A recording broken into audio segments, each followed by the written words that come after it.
Sometimes I wish we could go back to a time when things weren't so complicated. Welcome to the complexity of toilet paper, the podcast that dives into the everyday moments where we overthink, hesitate, or just get stuck. I'm overthinking. I'm overthinking. Let's hear it for the toilet paper! Through honest conversations, unexpected insights, and a whole lot of humor, your hosts Phyllis Martin, Mark Pollock, and Al Emmerich are here to help you roll with it and make your life a little less complicated. One conversation at a time. That's right, dude. The beauty of this is its simplicity. Speaking of which, it's time to enter the stall. Put the lid down, or not, depending. Get comfortable, and roll with it. Oh, worry not, dear friend. It's really quite simple. This is the complexity of toilet paper. We are here to discuss complexity, to sit in the stall and ponder, you see. For awaiting us so in this place where we pee is a topic of relevance between us three. What change may come, bring it forth, we say, for our challenge is to unpack this, and that is what we will do today. In the stall, one for all, and together we will have a ball. This is the Complexity of Toilet Paper podcast, and so we begin not too slow and not too fast. Let mic drops flow. Here we go. Time for us to begin the show. You know, I always wonder how you are going to start the show. I am never disappointed. I wrote that, and I am so proud of this, but I literally wrote that in about 6.5 minutes just before we started the show, and you and I, Phyllis, did our pre-conversation discussion. So it was sort of like an impromptu, even though I did write it down. Like multitasking, too, while you're pretending to pay attention to what I'm talking about. While No. you're No, I said I wrote it before we spoke, okay. which meant you weren't paying attention. Gosh, we need to go back to the trust episodes I know we again. do. It comes up all the time. I'm teasing Hi you. there. My name is Al Emmerich. Hi, I'm Mark Pollock. And clearly I am Phyllis Martin. And this is the complexity of toilet paper. And it is just a joy to jump into the stall with you. You heard the little poetic justice. So, hey, we're just channeling the good stuff outside of the stall, hopefully that we can bring into the stall, because today we do want to unpack something that is, I don't know, kind of constant. Mm-hmm. Can I get a C? C. H. H. A. A. Give me an N. N. Mark? N. Give me a G. G. G. All right. Why do we have to pick a 17-letter word? Give me an E. E. We're done. Nobody knows what that spells. It's change, which is what Phyllis and Mark are going to do with their third host. And I didn't realize we both had to jump in there and say the letter. Leave me hanging out there. I just didn't know. I didn't know the rules. How are you today? Because we're going to talk about change. Phyllis brought this to us, but let's just do a quick circle around the block. How's everybody checking in? I'm great. A little tired, but feeling good. Fall is in the air. It was 38 degrees in Charleston, South Carolina this morning. Ooh, we had 30. We had 34 in Jacksonville. Oh, what? Yep. Yeah. It was. Had to cover the plants last night and everything. Mark, don't talk about those on the podcast. Shh. Warm or cold? All right, quick around the horn. Warm or cold, Mark? Warm. Phil? I have a comfort level of between 68 degrees and 74 degrees. That is doesn't neither answer. warm nor cold. Why? Warm. We're changing her name to San Diego. No, we're just I'm reminded. Phyllis San Diego. It's Phyllis San Diego. We're reminded why we're how many ever months into this show, and we still need this show because she couldn't give us a simple answer. Nope. So warm or cold? Warm-ish. Moderate. I would rather be Fair to cold and Midland. bundle up and be warm. Okay. So Phyllis. Yeah. You decided, somehow we agreed to just tackle the simple subject of change. However, after the three of us discussed it, as we do without discussing the hard details, realized we need a channel of focus. So where did we land, and what are we talking about today? So we're really talking about what we probably can see and know, but that we're not really ready to see and know, let alone act on. And simply said, we're calling it the complexity of change. But I have had several things in my life that have happened that really got me thinking about this. And one story I'd like to share, if I can share now, to kind of help set the tone of where we're going with this whole thing. So I'm going to do that, even though you're just staring at me like maybe we shouldn't be doing that. But that's what we're going to do. Well, no, you were offering up permission, and I think that I think you were going to do it anyway. So we just felt that the permission was not required. Yes, I think we all know what we're. But if you want to hear it, permission granted. Thank you. I would love that, Phyllis. San Diego. you. Let me validate your idea Thank you. just say, Do you see me? rock, I see you. I I feel hear you. I hear you. I hope. And I trust you. Yes. We got the whole thing. Okay. And now go. All right. So this has been on my mind for a while. And this is like one example. This is going to take 20 minutes at the rate I'm going. I'm going to get coffee. No. Yeah, exactly. Welcome to the Phyllis Show. Oh, we like that. wow. We like you. So I have a dear friend and colleague. His name is Curtis Askew, and he is the most amazing data scientist person. And he has an uncanny ability to translate inordinate amounts of data into lay language that people can understand. But I will also fully admit he is unconventional in many ways because of how he understands data and what he asks of it. And we have been working on projects for probably 15 years. And my experience when I am with him and others is always the same. And it looks and sounds like we have amazing conversations with amazing businesses or nonprofits or individuals. And then at the last minute, like when we think we're going to be working together on something, there's a hesitancy on their part. And for years, Curtis and I have talked about it. And it happened again a few weeks ago.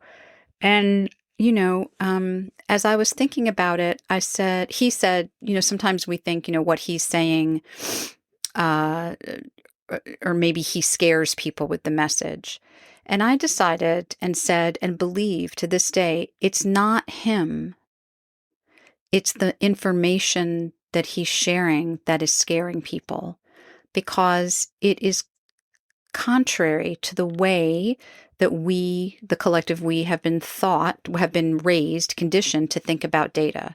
He would be the first person to tell you data isn't information. What people ask of data is where the information is. And that is a whole other conversation. And he's also, I'm not even doing him justice, but my point being, as part of that conversation, I was like, Curtis, what happens if nobody believes us? Soon we're running out of time for some of these really big things that, where we really could impact community change. And he said, Phyllis, nobody's been listening to us for 15 years. Now that's not completely true, but it really got me thinking about myself. And I just said this to somebody the other day. My message in my work, and sometimes in my personal life, is usually about 5 years earlier than people are ready to hear it. That doesn't mean the message is wrong. That means we have a disconnect between my readiness and other people's readiness.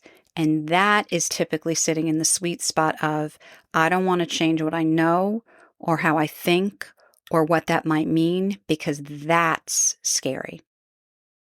So do you believe that when you say that you're years ahead of others, is that you understand the data that's being put in front of you and you can see the change coming?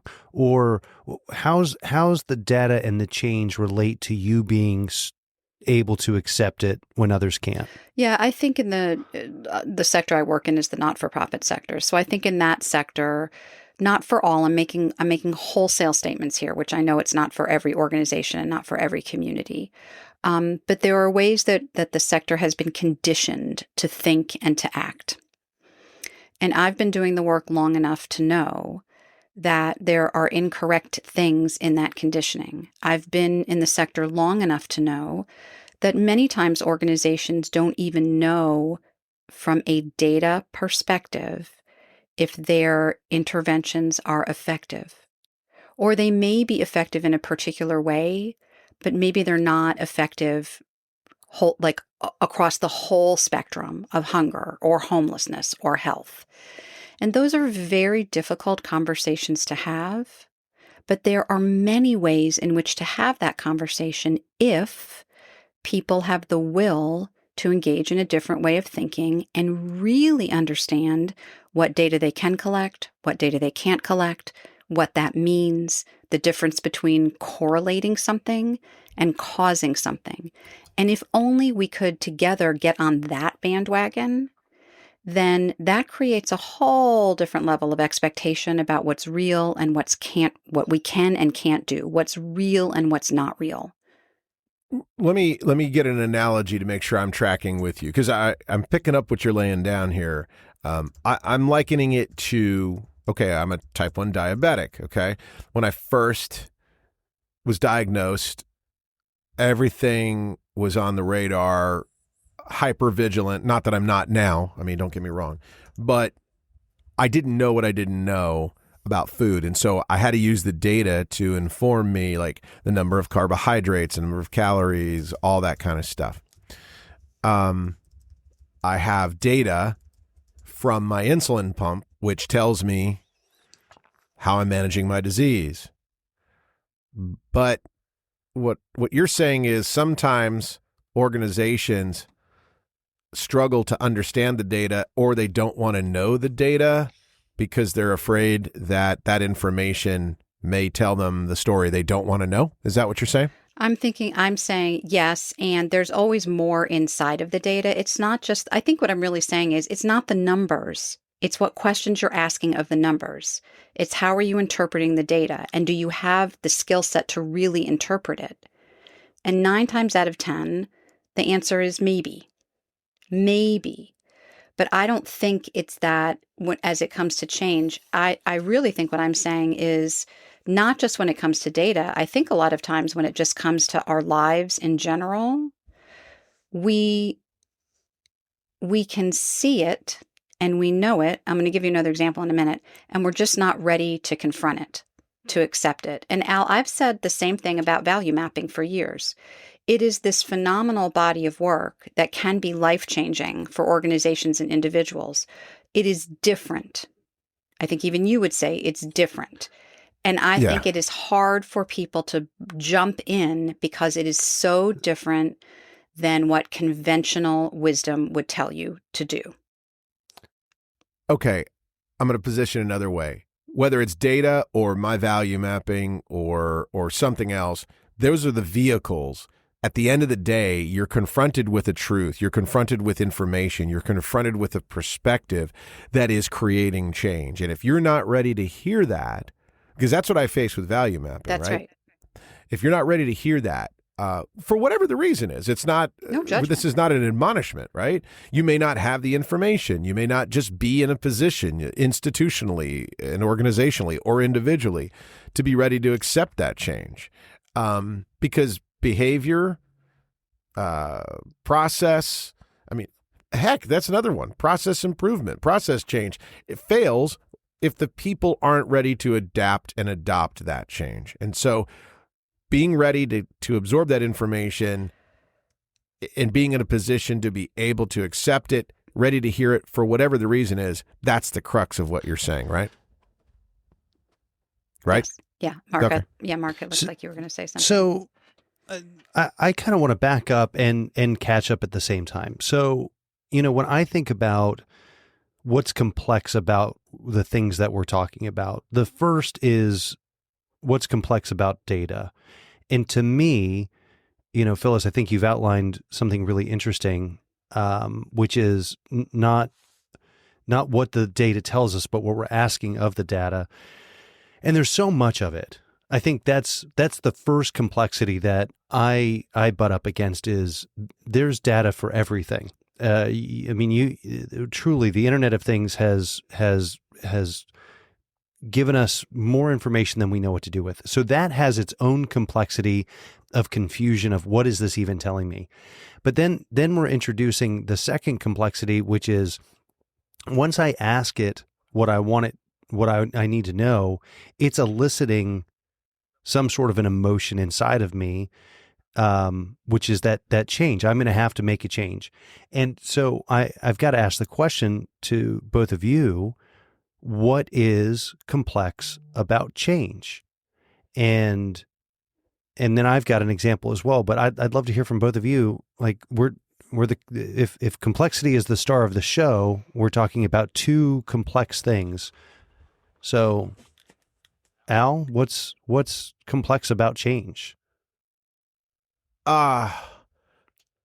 Ladies and gentlemen, welcome to the Complexity of Change, a 7-hour podcast.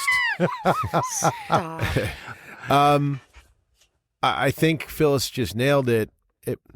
It's readiness, and that readiness equates to, at the end of the day, personal awareness. And so, if you really route however you say that, if you really boil it all down to any level of change,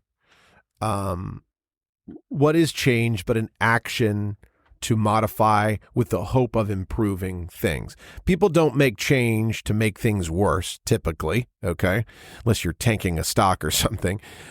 People make change to improve, to better, to help.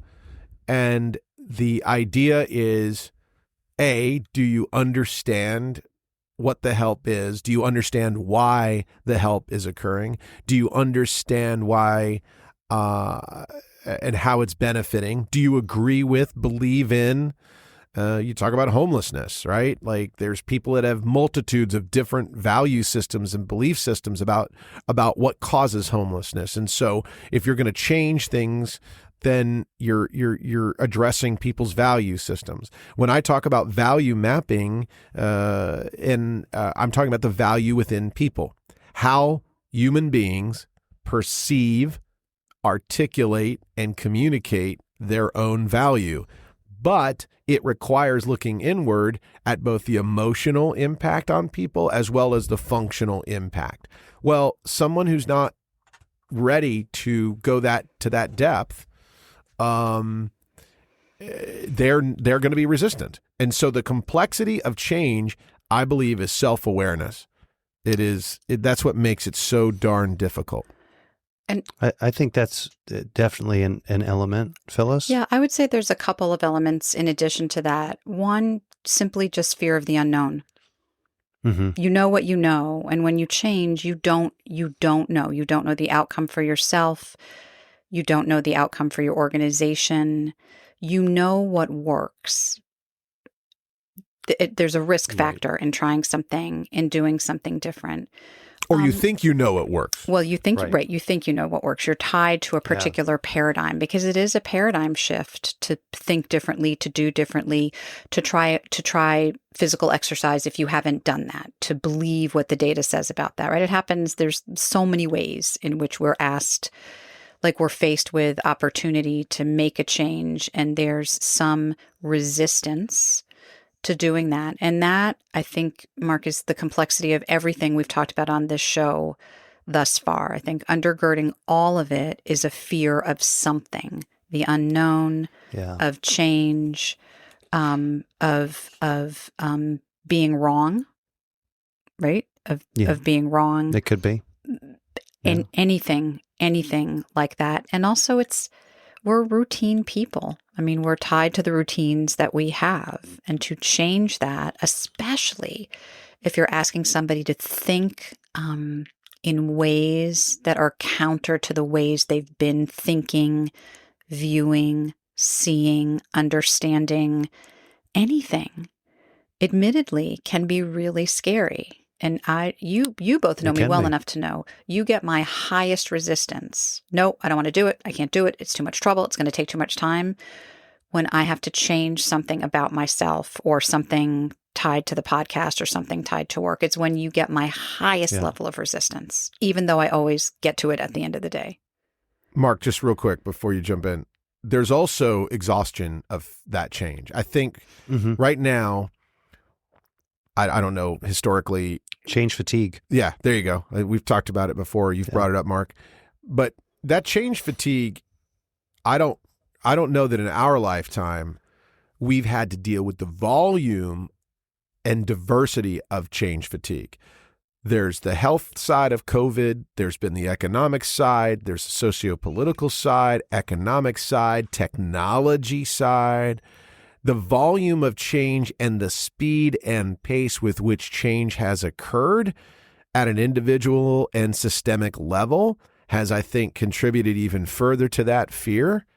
And then the last point is, Phyllis, I have to jump on what you just said, which is also I think about nonprofit boards right now. Look, I work with lots of nonprofits. I have helped them raise millions and millions of dollars using unique approaches to events, right? And approaches. But so many nonprofits still approach fundraising from a traditional model. They struggle to say, how do we create new revenue streams? We don't want to take that risk. And yet, this is the time that what's perceived as risk may be the only option available. But that thought process is ingrained in, well, we've done it this way. So anyway, all right, Mark. Well, I mean, there's the two pieces of that. One is there's a tremendous amount of effort if you're looking organizationally, right, to get people to follow that change. You have to build some sort of story, some sort of vision of the future versus staying the same. And then two, I think that there's the fear and the complexity of embarrassment, right? If you go down this new road and it completely fails,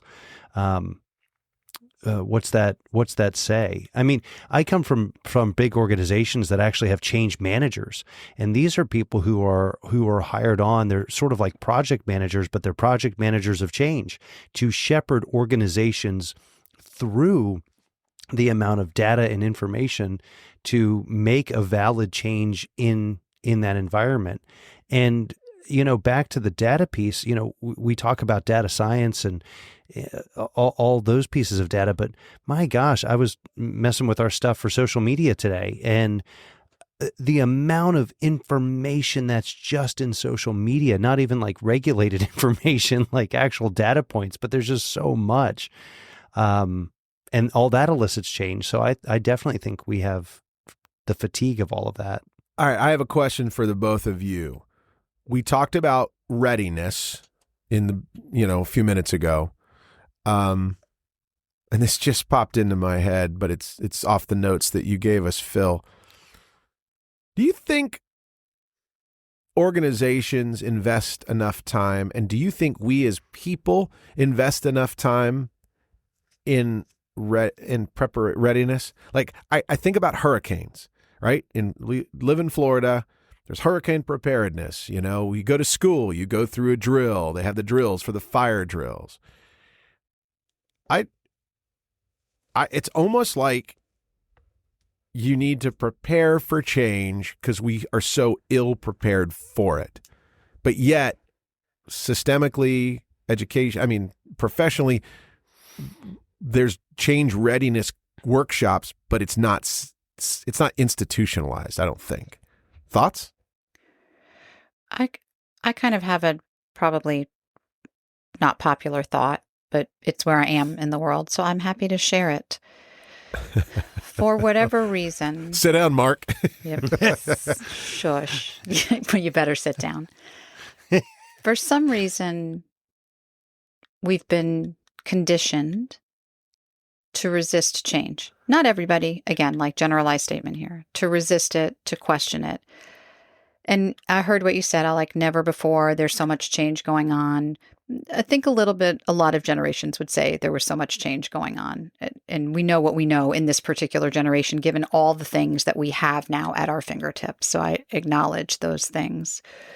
I just can't help but think if the lesson, I will speak for myself, for me, is to do more embracing of change, not to automatically come to it as so scary. It could be learning. It could be a beautiful experience. It could be seen as risk, but some level of analysis on how much risk we're willing to take. I really mean this like most sincerely. I hope that the collective we can become more open to change. And I'm going to say particularly if it flies in the face of what we have been conditioned to believe, because there's a truth in there for everybody. Everybody will come to it themselves. Part of what I think makes change so complex is this almost innate reaction to it, which is to resist it, to say no first. And then from that, we end up in a very different conversation. Instead of saying, wait a minute, having the courage, because it takes some level of courage to say, go ahead, Mark. No, go on, finish your thought. Like what kernel of that is, can I identify what the resistance is so that maybe I can move past it as like a baby step to take? If the no comes up super fast for change, or even if the no comes super slow, I have a friend who says, let's read reality truthfully. So let's figure out what the resistance is about. There's going to be some answer in there. And I don't think that's overthinking. I just think that's good thinking. Because change is here. And I have found, I think more than not, my willingness to embrace it has made a much more peaceful pathway in life for me. So I want you to think of a question. What is the question here that, or the statement that is made to almost everyone at some point in either their personal or professional career? If it ain't broke, Oh, don't fix it. and I think that's almost that start of, that change resistance is you grow up in the world of, well, if it ain't broke, don't fix it. Okay, so why, if something's not broken yet, or we can see the change that's a few years down the line, but it's not broken yet, maybe we shouldn't do anything yet. And I think that's where we start getting conditioned of this change that you're talking about. For me, when I've watched change happen, the biggest fear I see in others is what's in it for me, the whiffum, we call it, right? What's in it for me, or what's going to happen to me? And if there's a lot of change personally or organizationally, there's that fear of who am I becoming? What is my role? I can see it as a parent. My oldest is off to college. My daughter is a junior. When she's no longer home, what's my role, right? If I'm a different type of parent, and at that point, and so there's change with that, which is fearful, and I'm resisting it, and so it's interesting at the different levels of where this conversation is going. And in the experiences I've had, like one of the best lessons I had in change that carried through to my work with value mapping multitudes of times, but I was working with a company called Hospital Physician Partners. I had a CEO, Jeffrey Schillinger, and his twin brother, David Schillinger. Literally two brothers, twins, grew up in the streets of New York, and they had started this emergency medicine and hospitalist medicine management company. They acquired the company that I was working for. The next thing I know, we're like not 80 million anymore. We're like almost approaching 300 million. And we've got not just 400 employees, we're like 1,500 plus, blah, blah, blah. Jeffrey and David were relentless in ensuring that change was part of the conversation. Thus, communication was highly valued. And to make it as simple as possible, change was broken down into you can't change what you can't understand, and you can't manage what you don't understand. It was that simple. And so whatever you as a leader, and this is what he would do, they would empower the clinical leaders, they would empower us. I was VP of marketing and comms. They would empower us to create the communication streams to discuss and ask questions like, hey, what does change look like for you? Mm-hmm. Define that in your role or define that in your team. And we would have those in micro versions as well as macro versions. And I think in the world of change management, which I've spent a lot of time in, there's this thought process sometimes that at a business level, it's got to be this big monstrous thing, okay, because it's been tied to the huge consulting firms, and change has been relegated at an individual level to, well, you got to have an expert or a guru. Otherwise, you can't manage that change. When in actuality, change starts from within, and change is about the communication you have with yourself and those who are impacted by your change. And that to me is another big constraint, is we are worse communicators now in many ways than we ever were before. For whatever the reason, that's a separate show on communication. But again, going back to what they said, it's like, well, you can't change what you can't understand, and you can't manage what you can't change or you understand. So I don't know. I think communication and the ability to articulate those things. What does change look like? What does it look like to you? How is it impacting us? That deters the ability to, and in turn, it affects your readiness. Well, I think that also goes back to Phyllis, you talking about and starting the show off around data is, Al, you said, you can't change what you don't understand. So it goes back to understanding the data and being willing to accept it and be willing to understand what type of change based on that data you need to do. So yeah, it does definitely tie together. And that can be personal data too, Mark and Al. That's like what came up, Mark, when you were just saying that to me. It can be your own personal data if it's change on a personal level. And we have to be awake enough to be aware that we are collecting data, whether it's in our bodies or in our minds. We're writing it down, we're journaling about it. But there is data there to help us create the path either to change or away from change.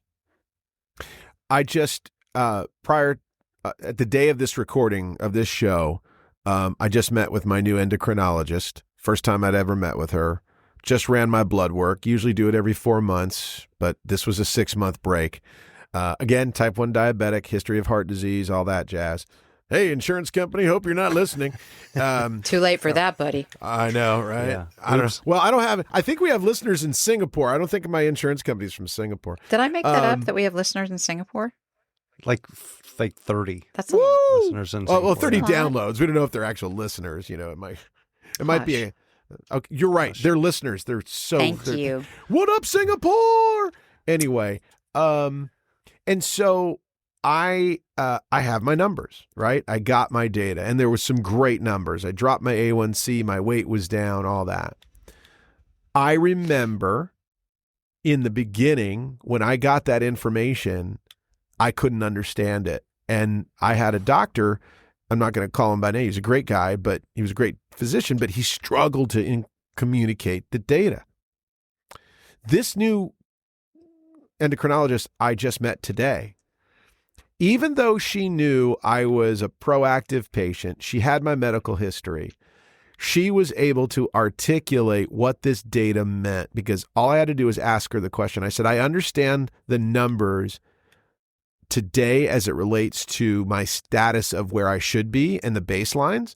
What does this mean for me tomorrow? What does this mean for me 10 years down the road? Because that's what I'm looking at. And she was able to tell that story to me accurately without a bunch of pretense. She didn't get too technical. And I was, as you were talking about Curtis, I was thinking about her. I can imagine another patient sitting in front of her who doesn't have the understanding and the grasp, still being maybe assuaged, if you will, but still freaking out. Because what is their own level of understanding of that information coming into that meeting? And so what are people's thoughts coming into a meeting with Curtis, right?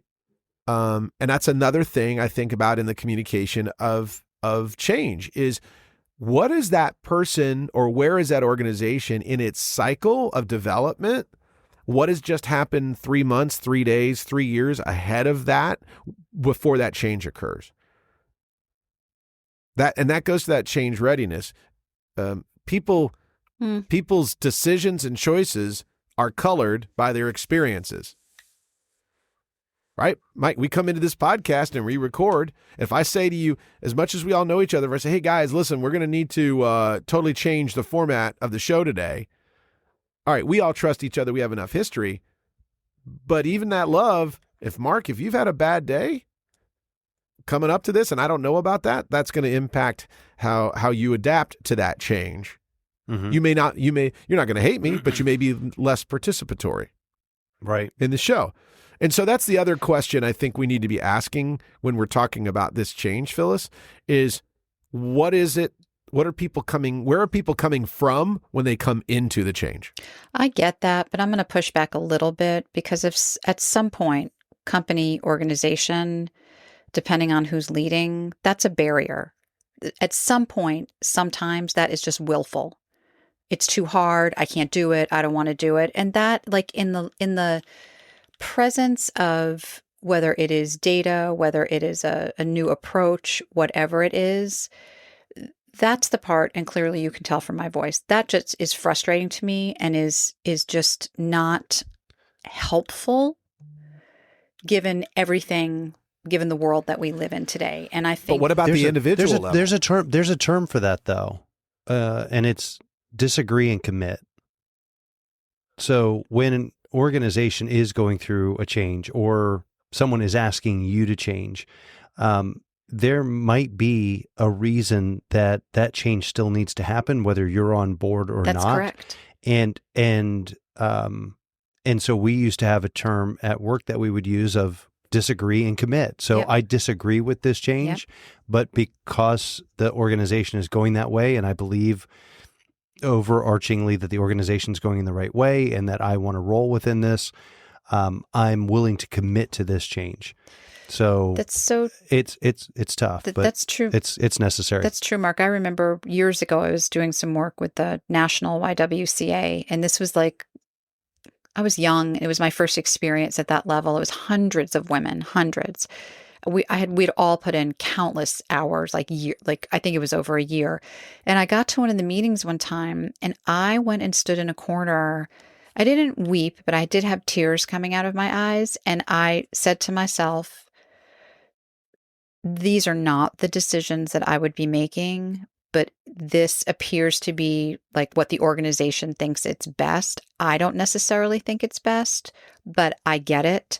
I'm going to finish this out. And then I'm going to move on, right? And so I'm not going to be a barrier. I'm going to get with it. I'm still going to maybe share my thoughts when it seems appropriate. And sometimes you have to do that. I mean, sometimes you literally have to do that. All right, I'd like to shift the focus to a more personal level here, because we've been talking a lot about systemic change, organizational change, and I'm gonna share, not too terribly in depth, because that's about a 10-hour podcast. But I'm in a bucket of change right now. Like the biggest, I thought change had occurred in my life, and it has. I mean, plenty of times. I've gone through a divorce. I've gone through that sort of stuff. I've gone through business turmoil, blah, blah, blah. But right now, we all know, we talk a lot. We're three of us are dear, dear friends. I'm going through a massive change right now, a change about how I approach everything from finances to my business, my time, my choices, what priorities are. Like everything for Al Emmerich right now is truly on the table. How I'm dealing with it, blessedly a separate show, but the love of my friends and learning. but there is massive change going on around me right now. Some of that change was forced upon me because it's adapt or die. Some of the change has occurred because I've learned, I've been listening, and I'm probably more attuned and aware right now. I always refer back to the octopus with, the sensors around and being able to sense things. I'm just like walking around, eyes wide open. But the common thread in all of this is still understanding what needs to change, understanding that I'm capable of the change, filling myself with the support both through, motivational, religious, spiritual, journaling, meditation. I'm using every tool capable to A, stay aware, B, believe the change can occur, C, keep the hope going forth, and D, keeping the vision of my life ahead. And so I'm asking you guys, I know that was a lot, but change is still that within. And so what are your thoughts as it relates to individuals who are listening to this show right now going, I got a lot of change happening in my life. How do I move and adapt? Like how do I overcome the complexity? I think the first thing that comes to mind as you were saying the things that you're having to contend with in this change is, and for our listeners, is your value as a human does not change. So first and foremost, your environment may change. You may need to move. You may need to get a new job. Family member might be sick and now you have to change roles and take care of them. Whatever that thing might be, your individual human value is absolutely the same. And that's your constant. That's a powerful notion, because I think that's what I know it from challenging my own challenges, but also speaking with so many people for so many years, being able to look in that mirror and go, what is my value and what is my contribution margin to my own life, as well as the things that are changing around me. Yeah. Well, and it makes me think of the work that you do, Al, is you help people find their personal value, because in that change, people might lose vision of what that is. And that's kind of the reason for me saying it is that you have to remember that's you've got to have some constants in your personal world. And I think that's your character, your integrity, your value, who you are as a human. Because in that change, to me, and we've all talked about all the things that have happened in all of our lives. If you don't have something to hold on to, it's sort of like when you're on a boat and you start getting seasick and they're like, well, check, just focus on the horizon because it's not going to move, right? Just stay looking at that. You've got to have something to anchor yourself in. Everything can't be changing. So what can you anchor yourself in during these rougher seas? So as you get through it, you have that almost individual support, if you will, because you may not have someone else to help you through it. We're blessed. We have each other. Somebody might not have someone else. So what is your constant? Oh, God, that's a t-shirt. What is your constant? That might be a mic drop. No, it's too early. I know. We're only 40 minutes in. And it's a 7-hour show. Phil? At the rate we're Phil, going. what's your... We're here all night. Well, you're the one who brought this shit It's up. like the old telethon shows when they were raising money. It is. Yeah. What's your take on all this, Phil? The phrase that always keeps coming to mind is, what are we running away from? And maybe it's not like when it comes to change, because it's hard. The instinct is to run away from it. Maybe we're running to something. I like that perspective. Mm-hmm. Maybe. Look, I don't like change that any means more you than got to the be next really guy, clear. but But that means you got to be really clear on what you're running towards, right? No, I don't think you do. I think there's No? I think there's an element of I don't know. I think there's an element of you just don't know. Is it that you don't know or that you don't know necessarily how you're going to get there? Both. Because, it's like a vacation, right? You're like, hey, listen, I want to go to Europe. I have the opportunity to go. Not 100% sure where we're going to go yet, but I know I want to be able to see these things. So you got kind of a guided North Star. And I don't know if that's a good analogy or not, but I think like in the bowels of change, like when my mom was already had died. My dad got remarried. We were like with this new family that was, ugh. Hope they're not listening. They're not. And it was horrible. It was literally horrible. It was like the ultimate change. Like I dropped down in somebody else's family after being in one family. It was terrible. And I was walking, it was dark. I was still in my neighborhood, but I was walking home. And I just remember as plain as days, I'm sitting here. I put my hands up in the sky and just asked universally for help. I had no idea what was happening, no idea where I was going, no idea where I was going to land.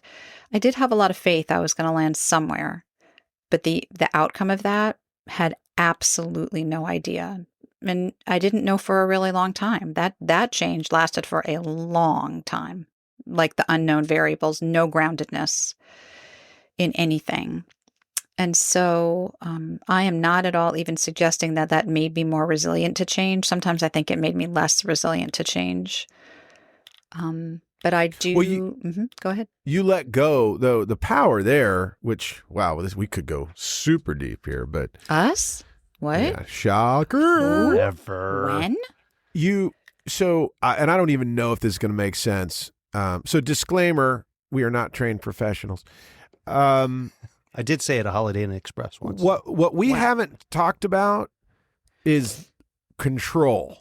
And that might be another show.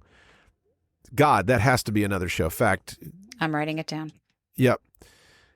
Because if you think about change and all the elements you brought up before, Mark, about fear, well, all of us, but fear, and it's about control.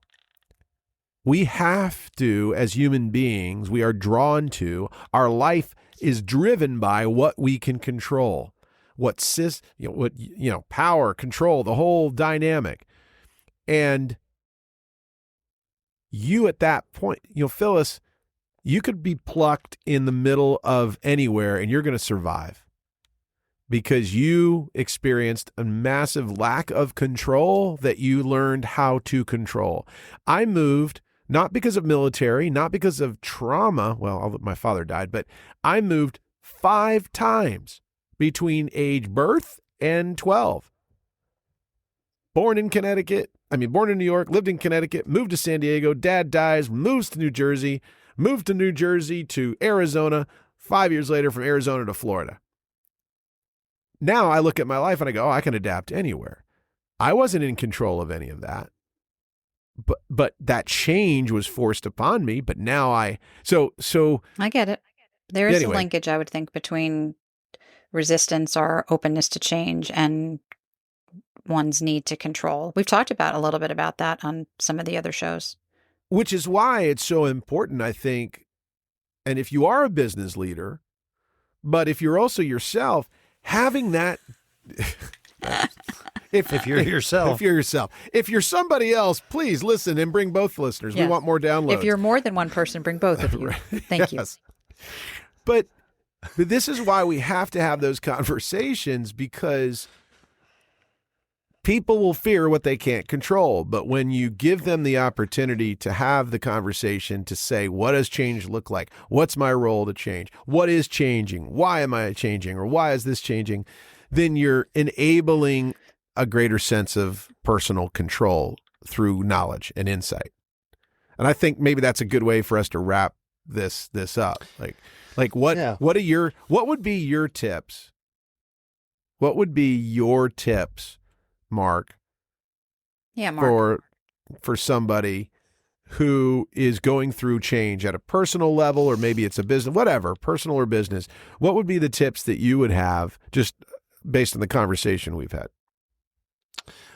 I had a conversation with a friend the other day about this, and there was a lot changing both professionally and personally at the same time. And here's the advice that I would share with this family, and I shared partially with him. One is understand what you can control and what you can't.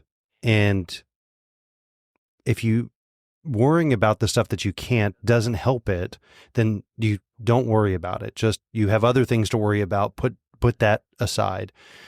Some of those things you might just have to commit to that it's changing. 2, have a North Star. I mean, for me, I think, Phyllis, you were talking about maybe you don't need a direction. For me, personally, I need some semblance of a direction. I need to know where to run, how fast, how long, what's it look like? Not really sure, but have a plan, even if the plan is going to change. The other thing is expect it. Right? Like, we are in a world full of change. That's a whole nother show. That's a news station, right? Just watch the news. We're in a world of change. So expect it, right? If something is going to come up. And so to be able to prepare yourself, to know who you are, to know what you value, to know your own value, to know your integrity and your character, that's going to help shape the change of the things that you accept and you don't accept. I mean, I harken back to Tyler's show, and he was able to lean on his integrity and his character and able to navigate the changes that he was experiencing. So have that for yourself. And then finally, I think supporting others in change helps ourselves change. So if you're watching others struggle through that, being an ear, providing some advice, just being another fellow human, is going to help you through your own change, but it's also going to bring someone else up. And I think that's our purpose in life, is to help others. And so, help other people with the change, and your own change will become easier. Well said. Philanusco? I would only add, consider leaning into change. And spend some time thinking about what does that mean for you as a human being? What would it mean to lean into change? And then what I said earlier is true. Maybe be still enough to listen to what your body is telling you as change is approaching, or if you're in the middle of it, or if you're on the back end of it. It's going to tell you something. You're going to get some pieces of information that can help you navigate what that change is. And the last thing I would say is, it's okay if you're not ready for change, if it's something that's controllable, right? Like if you have a choice in it. Same thing though, spend a little time understanding why you're not ready.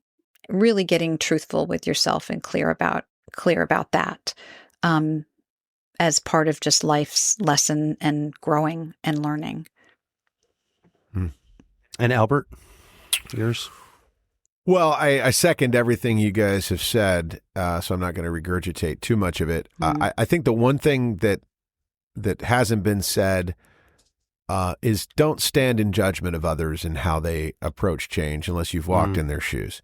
We are really good as human beings at going Monday morning quarterbacking change in others. Yep. And going back to what I said earlier, you don't know what led up to that change for that person or those people, that organization. Second, if you're a leader, be humble about change, because not everybody understands why change has to occur. And sometimes I've seen leaders be bold in their change, but brash about it, shouting out about its glory and what it's going to do and what it's going to bring and what it's going to mean, but not taking into consideration how that's going to affect others. And so I think those two are semi-tied together. Mm-hmm. The last thing is just a different version, but the same thing you've said, which is walk with a mirror and carry it all the time. A mirror can never hurt you if you get comfortable in front of it. I'm going to say that again. That is a damn mic drop. That was good, Al. A mirror can never hurt you if you get comfortable in front of it. Because that to me is what I've seen in life from others, what I've learned from you guys, what I've learned from my dear, dear friends and family. The ones who run from the mirror, ultimately, yeah, that's a problem. But the ones who run to it, hold true to it, and get comfortable in front of it, even when it's uncomfortable to look at what you see, what you look at, they make it. And I'm going through my own version of that, and it's tough, but it's a beautiful thing, and I can keep my feet on the ground and go, oh yeah, I'm going to be fine. That's going to be okay. Can we close the show with Man in the Mirror, Michael Jackson? Is that possible? No. Oh, darn. Did you just channel Man in a Mirror after I did my mic drop? It was a beautiful mic drop. That's why I was thinking if we ended with Man in the Mirror, it'd go off and if you and just can like overlay ultimate that style. Yeah, like you can when you're editing this, you can do that. Yeah. Yeah. I think that was a wonderful comment. I agree. I don't know if I'm going to have to check the rules to see if ASCAP, BMI, and all that stuff, if we're allowed to play that song. But so I'll take a look. But if not, Phyllis can sing it for us. Yeah. That was a great mic. I think we should end there. We should definitely get out that now was beautifully while we done. can. Yeah, it's going downhill. Yeah, flush that song out. Good, Man in the Mirror. It's all right. Shall we exit the stall? Yeah. We should. Okay, let's see if we can do this without any rehearsal. Okay, are you ready? I'm ready. It's going to go Al, Phyllis, then Mark. In that order. This. Oh, well, can we start again? I didn't understand what was happening. Yeah. Here we go. This is the complexity of toilet paper. Did you say toilet paper? Everything complicated. One big medieval mess. I'm overthinking. I'm over